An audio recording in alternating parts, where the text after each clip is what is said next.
Hello everyone, welcome to Parikshabaaz. आप सभी लोगों का स्वागत है। अगर आपने चैनल सब्सक्राइब नहीं किया है तो पहले चैनल को सब्सक्राइब कर लीजिए।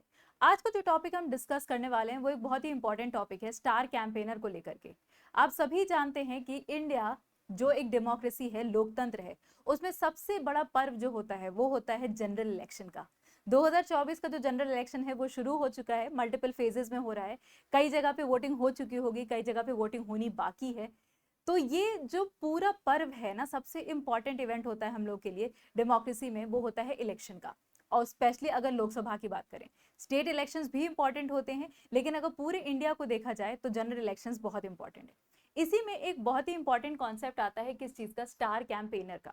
आपने कई बार सुना होगा कि किसी कैंडिडेट को, किसी बॉलीवुड सेलिब्रिटी को स्टार कैंपेनर अनाउंस किया गया है। वो जा करके वहां क्या करते हैं, उस पार्टी का गुणगान करते हैं, बताते हैं कि पार्टी ने क्या क्या काम किया है और क्यों लोगों को उनको वोट करना चाहिए। तो इसी मुद्दे को डिस्कस कर रहे हैं हम, एक एडिटोरियल को डिस्कस कर रहे हैं स्टार कैंपेनर को लेकर के। ये मुद्दा आया कैसे?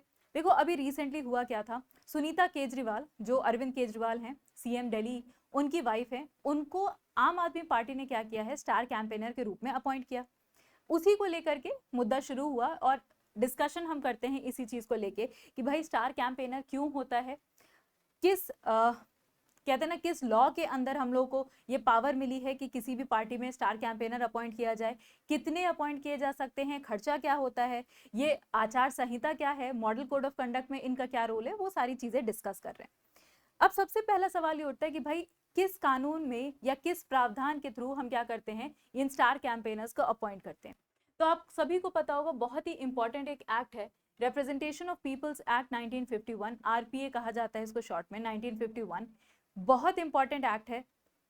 कोई भी ऐसा कैंडिडेट, कोई भी ऐसा व्यक्ति जो लोकसभा चुनाव या स्टेट असेंबलीज के चुनाव के लिए खड़ा हो रहा है, उसके लिए काफी प्रावधान दिए गए हैं आरपीए के अंदर।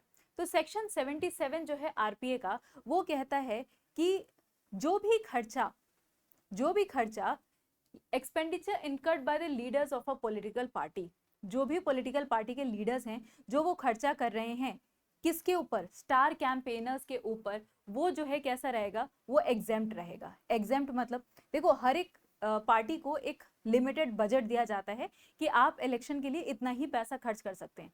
अगर ये बजट ना दिया गया होता तो फिर तो आप जानते हो, लाखों करोड़ों रुपए खर्च कर देती पार्टीज। लेकिन इसीलिए इलेक्शन कमीशन ऑफ इंडिया क्या करता है, एक लिमिट देता है कि इतना ही बजट है आपके ऊपर और आप इतना ही खर्चा कर सकते हैं। लेकिन स्टार कैंपेनर के ऊपर जो खर्चा किया जाता है उसको एग्जेम्प्ट किया जाता है।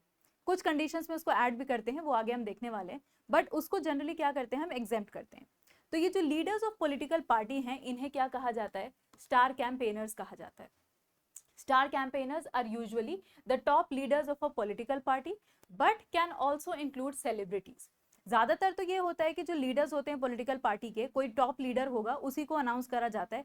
क्यों? क्योंकि लोगों में पहचान है उनकी, है ना, लोग उनको पहचानते हैं, उनका चेहरा पहचानते हैं।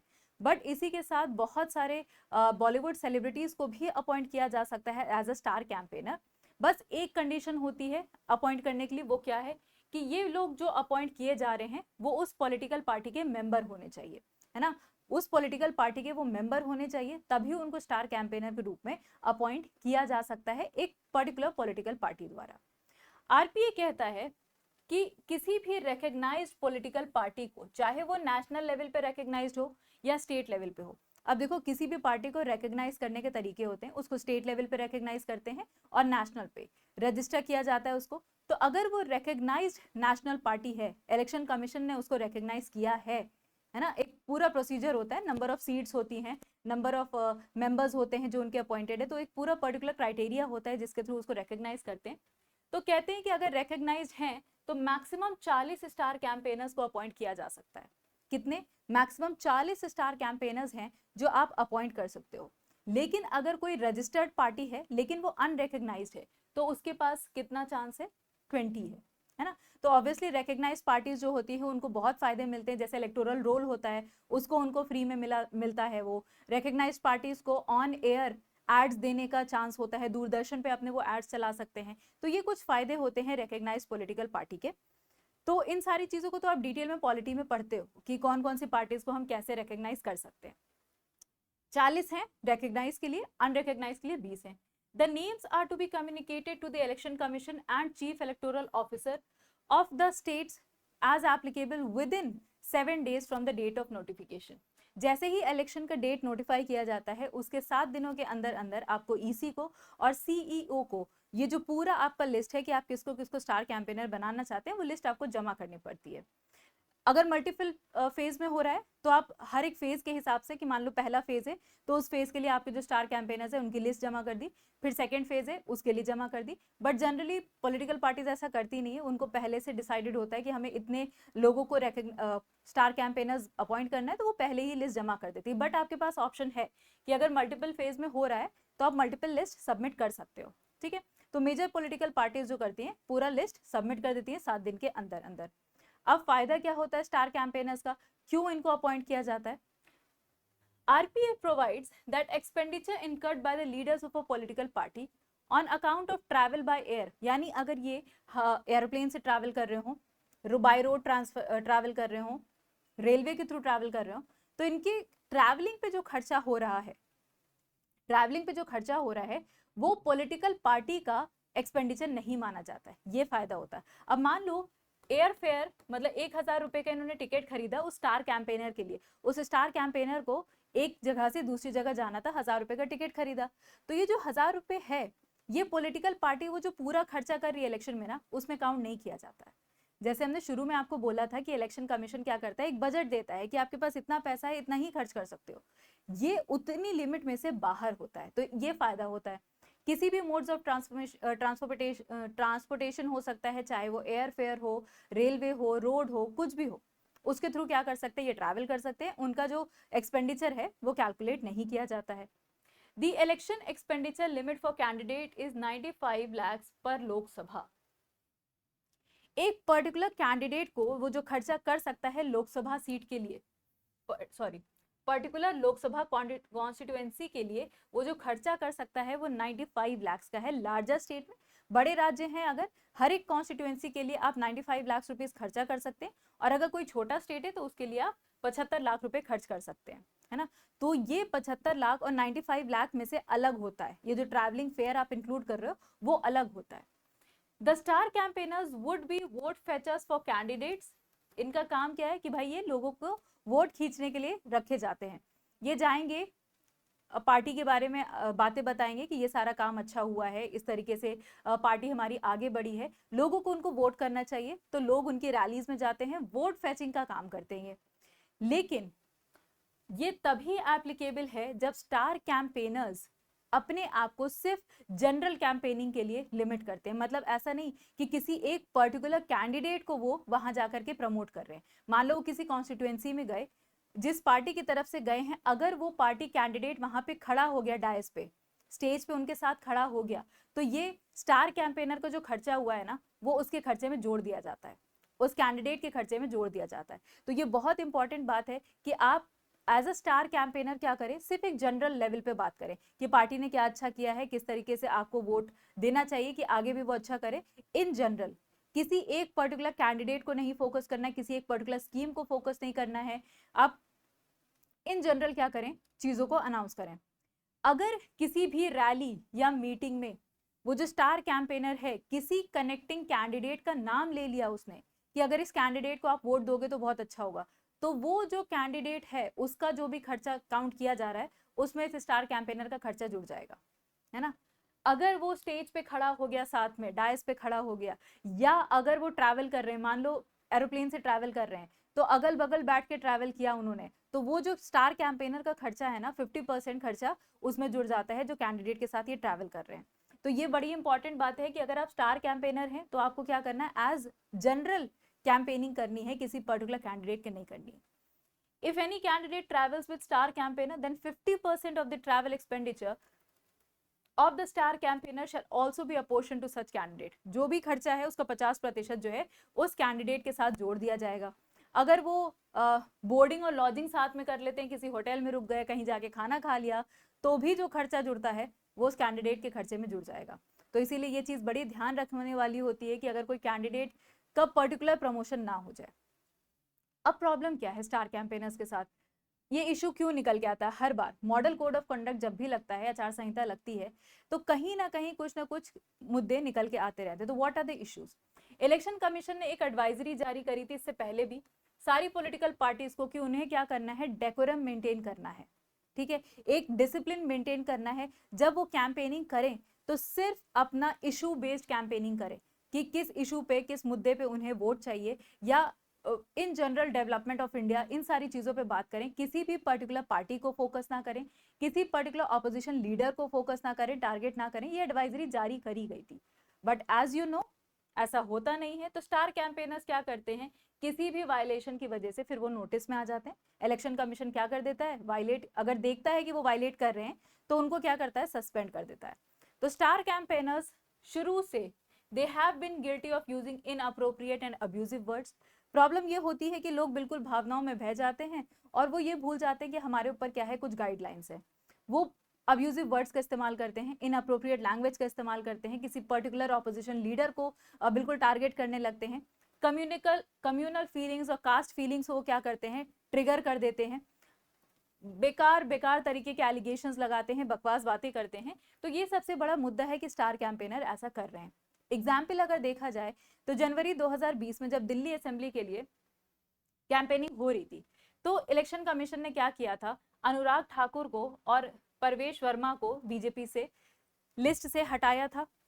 क्यों? क्योंकि उन्होंने कुछ ऐसे स्टेटमेंट्स पास किए थे जो उस समय के आचार संहिता को क्या कर रहे थे, उल्लंघन कर रहे थे। तो इलेक्शन कमीशन ने ऑटोमेटिकली क्या किया, जो लिस्ट सबमिट की थी बीजेपी ने, उन दोनों का नाम उसमें से हटा दिया। इसके बाद और भी इश्यूज हुए हैं। नवंबर 2020 में अगर देखा जाए तो मध्य प्रदेश असेंबली में इलेक्शन के लिए जो उनके फेमस स्टार कैंपेनर थे कमलनाथ, कांग्रेस पार्टी के, उनको भी हटाया गया। क्यों? क्योंकि उन्होंने किसी महिला कैंडिडेट के अगेंस्ट, किसी ऑपोजिशन पार्टी के कैंडिडेट के अगेंस्ट कुछ डेरोगेटरी रिमार्क्स दिए, तो उनको हटाया गया। अब प्रॉब्लम ये होती है, इलेक्शन कमीशन में ने लिस्ट में से हटा दिया पर लोग चले गए सुप्रीम कोर्ट, और सुप्रीम कोर्ट ने ये चीज ऑब्जर्व की कि किसी भी लॉ के अंदर ये पावर इलेक्शन कमीशन को नहीं दी गई है। इलेक्शन कमीशन के ऊपर सारी इलेक्शन की चीजों को मैनेज करने की पावर तो है, लेकिन ये पावर नहीं है कि आप स्टार कैंपेनर्स का नाम ऑटोमेटिकली अपनी लिस्ट में से हटा दें अगर वो कुछ वायलेट करते हैं। ठीक, इसी के साथ और भी इश्यूज होते हैं। इश्यूज क्या होते हैं कि इलेक्शन कमीशन ने जो एक्सपेंडिचर की लिस्ट दे रखी है कि आप इन चीजों पे इतना खर्चा कर सकते हो, तो वो जो रेट कार्ड है ना, वो बहुत पुराना है, आउटडेटेड है। कि अगर मान लो फॉर एग्जाम्पल खाना खाने का खर्चा उन्होंने 50 रुपए लिखा है, बट एक्चुअली वो 50 रुपए तो खर्चा हो नहीं रहा है, वो खर्चा तो ज्यादा होता है। तो लोग क्या करते हैं, मैनिपुलेट करते हैं, एक्सपेंसेस को मैनिपुलेट करते हैं। तो जो rate card election commission use कर रहा है, that does not reflect the current market rate for various item. This results in lower apportionment of expenditure to contesting candidates. अब इससे होता क्या है कि भाई जो खर्चा, इन्फ्लेशन को जोड़ा नहीं इन्होंने, और जो खर्चा इन्होंने लिमिट सेट करी है वो एज अ कैंडिडेट उनके लिए कम लगती है। उनको खर्चा उससे ज्यादा वो करते हैं बट दिखाते कम है। ठीक है, तो ये एक बहुत बड़ा मेजर इशू है कि इलेक्शन कमीशन जो रेट कार्ड इस्तेमाल कर रही है उसको अपडेट करना चाहिए।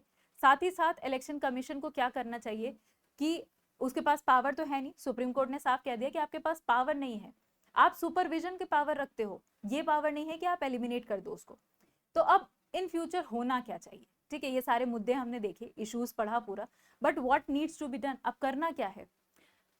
RPA stipulates that political parties can appoint or revoke the appointments of star campaigner, है ना। आर्टिकल 324 जो कॉन्स्टिट्यूशन का है वो इलेक्शन से जुड़ा हुआ है, इलेक्शन कमीशन से जुड़ा हुआ है। आर्टिकल 324 कहता है कि इलेक्शन कमीशन के पास क्या है, हाईएस्ट अथॉरिटी है सुपरिंटेंडेंस की, है ना, उसको मॉनिटर करने की, इलेक्शन को कंट्रोल करने की, कि कायदे से इलेक्शन हो, फेयर इलेक्शंस हो, उसकी पावर किसको दी गई है, इलेक्शन कमीशन को दी गई है। एक काम ये किया जा सकता है कि उस लॉ में अमेंडमेंट करवा दिया जाए, संशोधन करवा दिया जाए, ताकि इलेक्शन कमीशन ये जो स्टार कैंपेनर्स हैं जो चीजों को वायलेट कर रहे हैं उनका नाम खुद से रिवोक कर सके। ठीक है, एक स्टेटस ऑफ अ लीडर जो है स्टार कैंपेनर को जो दिया गया है वो खुद से वो रिवोक कर सके। इसके लिए क्या करना चाहिए, आरपीए में अमेंडमेंट करना चाहिए। उससे फायदा क्या होगा? उससे फायदा ये होगा कि ये जो एक्स्ट्रा खर्चा करा रहे हैं स्टार कैंपेनर्स पे, है ना, वो उनके खर्चों में जुड़ने लगेगा। तो इससे आप क्या कर सकते हैं कि इलेक्शन की जो टेक्निक है पूरी, जो डिसिप्लिन है वो मेंटेन रहेगी। This would hopefully instill a sense of responsibility among them and ensure that the campaigns maintain the necessary decorum and restraint. हर चीज में ना इंडिया में कंट्रोल चाहिए. मॉरल कंट्रोल तो इंडिया में खत्म हो चुका है ना. तो मॉरल कंट्रोल के साथ साथ हमें सुपरवाइजरी कंट्रोल और लीगल कंट्रोल करना पड़ेगा. इलेक्शन कमीशन को आप पावर दे दो कि वो ये कर सके कि स्टार कैंपेनर को वो अगर खुद से हटा देगा तो उससे फायदा क्या होगा कि जैसे ही किसी कैंडिडेट ने वायलेट किया तुरंत वो नाम हट गया. तो जो कैंडिडेट को अपॉइंट किया था जिस पार्टी ने, वो भी सतर्क हो जाएगी, ज्यादा ध्यान रखेंगे कि हमें किस चीज को बोलना है किस चीज को नहीं बोलना है. तो इससे फायदा क्या होगा कि वो बिल्कुल डिसिप्लिन रहेंगे, जिस चीजों पे जिन आइडियल्स पे उन्हें इलेक्शन लड़ना है सिर्फ उस पे ही डिस्कशन करेंगे. ठीक. Assessment and apportionment of rally meeting expenses where the star campaigners campaign for candidate should be made more robust. इसी के साथ जो इलेक्शन कमीशन जो पूरा लिस्ट देता है ना कि आप किन किन चीजों पे खर्चा कर सकते हो, इनफैक्ट स्टार कैंपेनर्स के भी किन चीजों पे खर्चे हो सकते हैं, वो भी आपको एक बार क्या करना पड़ेगा, पूरा रीइवैल्यूएट करना पड़ेगा. इन्फ्लेशन को जोड़ो कि कितना इन्फ्लेशन है मार्केट में, ऑलमोस्ट जो करंट मार्केट रेट है वो क्या है ना. तो ये सारी चीजें हमें करनी पड़ेगी अगर हमें चाहिए कि इलेक्शंस कैसे हों, फ्री एंड फेयर इलेक्शंस हो. ठीक है. तो पावर किसके पास है, इलेक्शन कमीशन ऑफ इंडिया के पास है. उसको और पावरफुल बनाइए, उसको और क्या बताइए कि वो अकाउंटेबिलिटी मेंटेन कर सके लोगों की, साथ ही साथ मॉरली उसके अंदर ये फीलिंग्स डेवलप कर सके. राइट. तो ये पूरा इशू है किसको लेकर के, आपके स्टार कैंपेनर्स को लेकर के. आई होप ये टॉपिक आपको समझ में आया होगा, पसंद आया होगा. तो अगर आपको इसी तरीके के पॉलिटिक्स के रिलेटेड टॉपिक्स फाउंडेशन कोर्स में पढ़ने हैं तो हमारे फाउंडेशन क्लासेस चल रही हैं. मंडे ट्यूसडे वेंसडे हिंदी और इंग्लिश दोनों में क्लासेस होती हैं, बायलिंगुअल होती हैं. रात में 8 बजे हमारे चैनल पे आती हैं, यूट्यूब पे, परीक्षाबाज के चैनल पे.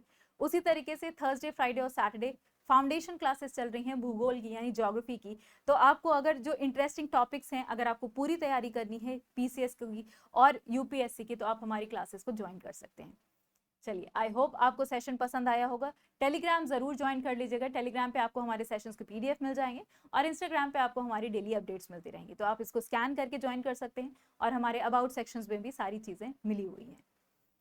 Thank you very much for connecting with me. I hope you like the topic. पसंद आया हो तो इस सेशन को जरूर लाइक करिएगा, चैनल को सब्सक्राइब करिएगा.